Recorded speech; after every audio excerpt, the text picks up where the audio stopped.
Patricia, bonjour. Bonjour. Exploitante. Vous êtes donc dans l'élevage, mais principalement dans la production laitière. Vous êtes de Charleville, de la région de Charleville, alors vous êtes présente à cette manif. Quelles sont vos revendications ? Mais une meilleure rémunération de tous nos produits, parce que de toute façon, à l'inverse, toutes les charges augmentent. Et nous, avec moins de revenus, on doit toujours arriver à payer ce qu'on doit.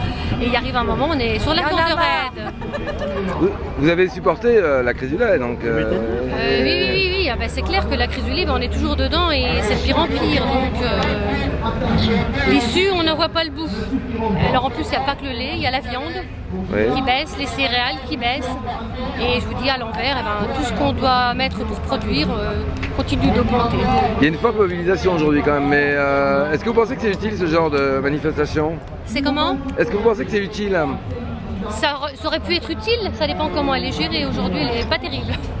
Alors quel est votre avis à ce sujet ? Manifestation un peu molle, un peu trop organisée, trop carrée. Il y a beaucoup de monde pourtant, hein ? Oui, il y a du monde, mais on y a cru, mais on n'y croit plus. On verra le résultat. On nous a envoyés dans des quartiers, des quartiers où des gens ne comprennent pas grand-chose, où on ne dérange pas. Ouais. On est un peu parqués. Attendez, on est interviewé. Dites-moi alors, vous vouliez pas parler tout à l'heure, mais je vous prends en otage. Je vous écoute. Il y en a marre. La manif, qu'est-ce que vous en pensez, vous aussi ? Je sais pas, j'attends le résultat tout simplement. Pour peut-être recommencer mieux demain. C'est une manifestation sage, calme, tranquille. Très calme. Carré, propre. Trop calme. Pas de feu de paille, pas de déversement de... Aucun moyen. Ouais, bon. Oui. Et vous, monsieur, qu'est-ce que vous avez à dire alors ? Un prix du litre de lait à 265 €, je pense que c'est quand même ça fout de la gueule des producteurs. Ouais. Parce qu'il devrait être à 350 à l'heure actuelle, donc c'est lamentable. Concrètement, vous attendez quoi du gouvernement ? Que le lait, au moins, ils prennent déjà des négociations, parce que là, on tourne en rond, quoi. On est en train de... Vu les stocks de blé, tout ça qu'il y a encore, qu'il n'y a rien eu de négocié, c'est honteux, quoi. Dans toutes les matières, dans la production laitière, viande... C'est lamentable. On tourne en rond et on se demande si on a un gouvernement en place au niveau de l'agriculture. Ça fait combien de temps que vous faites ce métier ? Là, 22 ans. C'est un peu dingue, quoi. Vous avez des enfants derrière qui veulent reprendre ou...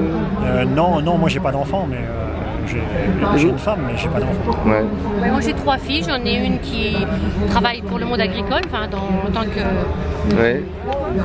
je ne sais même plus quoi, dans les bureaux, pour le GDSB, mais bon, elle compte reprendre l'exploitation agricole, mais bon, je pense que c'est pas viable. De toute façon, on va pas l'encourager. Alors on se demande en plus de ce qu'on va faire de notre exploitation, parce qu'on va devoir tous les brader, ou tout simplement les laisser finir comme ça, quoi, parce qu'il y aura tellement d'exploitations qui vont être au bout du rouleau, de toute façon elles ne vont plus être vendables. Et là, ils vont se faire... Et vous-même, vous avez, en tant qu'exploitante, vous avez des idées vous auriez des idées à proposer au gouvernement ? Des idées à proposer, des idées concrètes. Je pense que c'est leur travail quand même de travailler là-dessus. Nous on ne demande pas grand-chose, on demande qu'on ait des produits moins payés un petit peu au-dessus du prix qu'on nous oblige, parce qu'on nous oblige à plein de règles qui nous coûtent quand même, donc il faut au moins qu'on nous rémunère à la hauteur des produits propres qu'on fait, parce que toutes ces obligations qu'on nous met en place, les règles, les pénalités continuellement, les contrôles. Il vous est arrivé de jeter votre lait ? Nous non. Qu'est-ce que vous pensez de... Mais de toute façon, je le comprends. Ouais. Nous, il y a eu des manifestations où les gens ont jeté leur lait. Nous, on n'a pas voulu parce que on a besoin aussi, même d'un temps calé, on ne peut pas se permettre de le jeter, on en a besoin. Les factures, elles arrivent à la fin du mois, il faut quand même les payer. On n'a pas le choix. Donc, on n'a pas d'autre solution que de continuer de travailler la tête dans le mur. Merci Patricia, merci.